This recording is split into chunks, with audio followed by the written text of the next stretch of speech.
already I feel guilty because I feel like all this has happened because of me.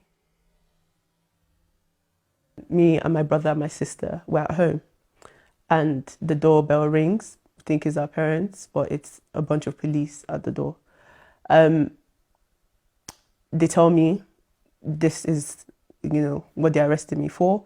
My first reaction was shock. It was difficult, especially seeing, not even just for me, because if it was a situation where it was just me, I think it would have been easier to handle. But seeing my parents in that situation as well was a lot. Fiction. It's sad. It's been really hard to really wrap my head around it.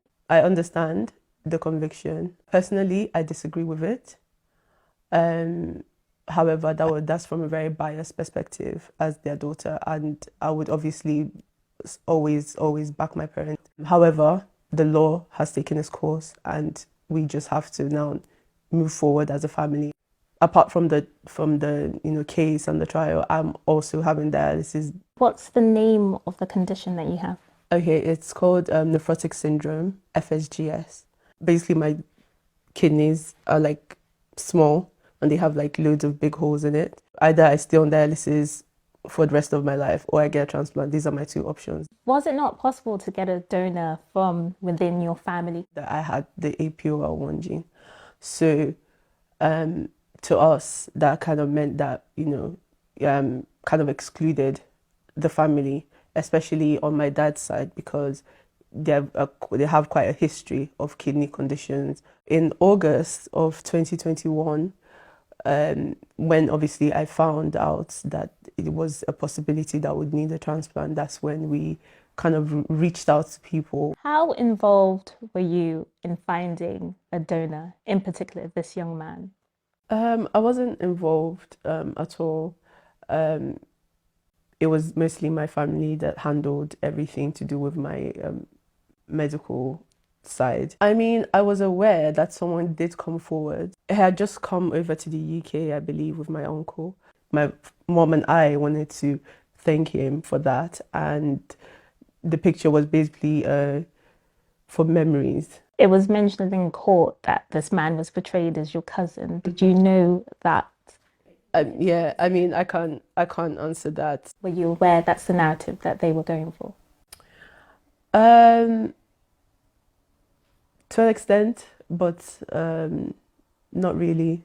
I didn't really know anything leading up to it. I don't feel anything towards him. I, wish him all the best. And that's really it. There were some texts between you and your parents, and they offered a couple of people, or they showed you a couple of people who could be donors. Was that not some sort of involvement from your side? I wouldn't say it's an involvement. They just wanted me to see the progress that they had made. Have you been able to find someone else?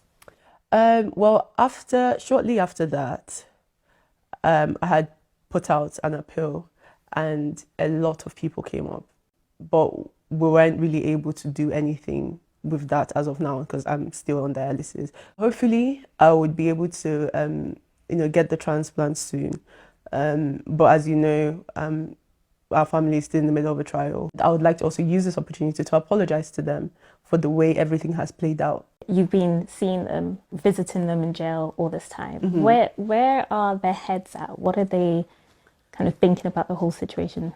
They're quite calm, surprisingly. Yeah.